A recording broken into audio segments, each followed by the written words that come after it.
that happening at all? You maybe see like At times, I feel like the judges can win and gain the respect of an audience. I also feel that the judges can also lose respect from the audience. When the audience feels one thing, it doesn't mean necessarily that the judges feel a certain thing, because the audience is just that. The audience is an audience. Judges are...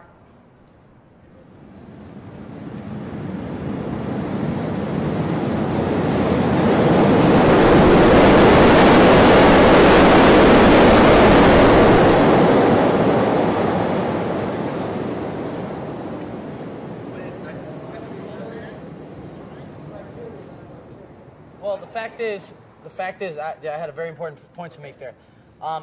With the audience is just that. They're the audience. They're the listeners. When we're talking about the judges contribute in hip-hop in such ways as being lyricists or producers. So they look at the artists just a little bit differently from what the audience would look at them. So if the judges say a certain artist wins, if I feel it's based on favorism, I will express it. But if I feel that they judged it based on skill, I can respect what they're doing. So as the host, and most importantly as an artist, I respect that the judges are, in fact, as well, artists, and they're looking at the other artists who perform and battle in a different light from what the audience would show. So therefore, there could be a certain difference in what the judges feel and what the audience feels.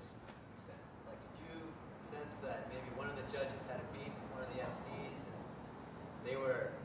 Well, when it comes down to MC battles and you know, the artists having beef with judges and or the crowd and or even myself being the host, it's just misdirected, you know, bad intentions.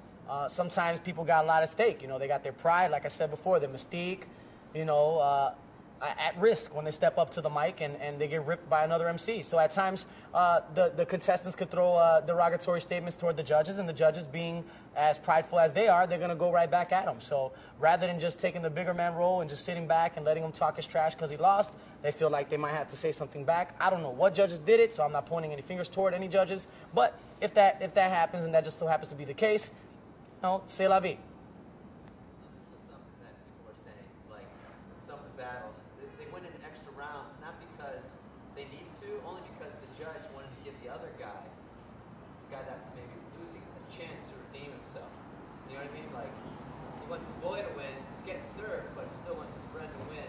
So he calls for an extra round and the chance that does that happen? And did you think maybe that did happen? Well, whether or not I feel that the judges were kind of, you know, being the wind behind certain contestants' wings in the judgments, I feel that we have a fair panel of 5 judges who have to vote unanimously whether or not the artists will continue to battle each other. So I'm hoping that when it comes down to Rhymespitters, is we separate ourselves from any other battle in terms of fair judging. With that being said, Rhymespitters 4 versus Rhymespitters 3, 2, and 1 have had a different panel of judges every single time. So these judges are looking at it just a little bit differently from every judge prior in every other year that we actually had Rhymespitters. So, you know, whether or not that's the case, again, we're talking about one artist or 2 artists that might have favorism towards a certain contestant.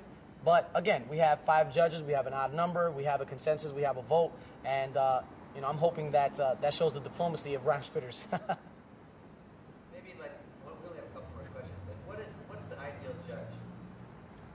I think the ideal judge is someone who shows no favorism towards any contestant, who is impartial, who is judging upon criteria which we're looking for. Someone who is witty with the words, someone who is very skillful in other ways besides just coming out with punchlines, but also having the quality in his possession as well.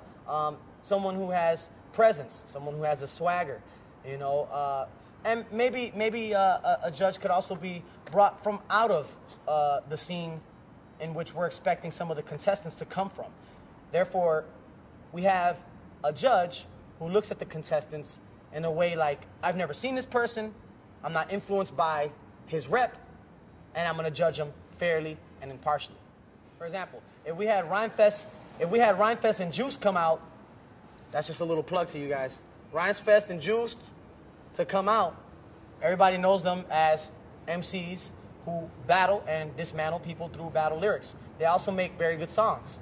But it just so happens that if they were there and they seen the type of quality of the MCs, I'm sure that they will scrutinize a lot of things that were going on. And I'm pretty sure that they will judge very hard-nosed.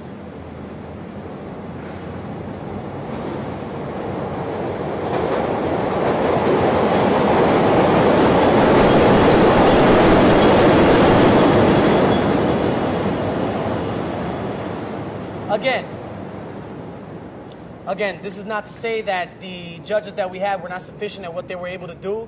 They are respected as artists, producers, various things that they do in the hip-hop community, and influence and impact our community in Chicago. But we're just looking at two separate different perspectives from dudes who train themselves to be what the contestants are training themselves to be.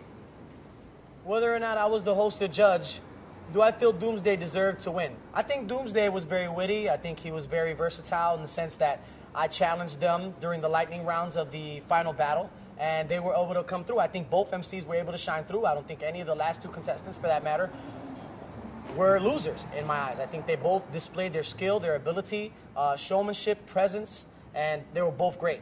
And it just so happens that one of them was the prior Rhymespitters 2 winner, the champion. With that being said, you know, respect to all the final MCs. Do I feel Doomsday deserved to win? Absolutely. If the judges say that he win, the crowd also said that he win. I felt that he displayed his skills and his versatility very well. He took the $3,000. I support that. The fact that he's a Latin artist just shows that he's the first Latin artist to win the MC battle here in Chicago in the Rhymespitters series. And I support that fully and wholly. The judges made the decision. They wanted another round. I think that that was overruled, and they decided that there was no need for another round after the round that they had, which I can respect. So Doomsday takes it. I have no qualm about it. I'd like to see a lot more artists that come out with skill level rather than sounding just like the other guy, or coming out sounding like, yo, you can't hang on my block with the heat. I'm about to bust a shot in your meat. I find that so funny.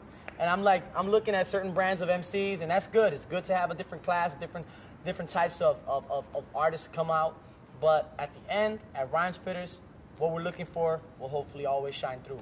When it comes down to the judges, I think that the judges should always set their personal opinions aside and look at the artist in that moment, not his past, not his rep, not what you feel he's done to impact the game, but his performance then and there. This is what's important. Good. All right. Really great. Man, dude, you don't even have to film. Ask me the same fucking questions, man. I rap too, dog. Oh, I get it.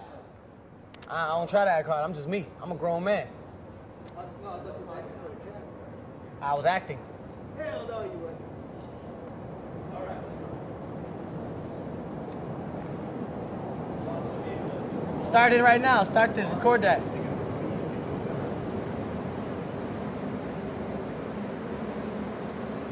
What were the chances for it to stop right above us?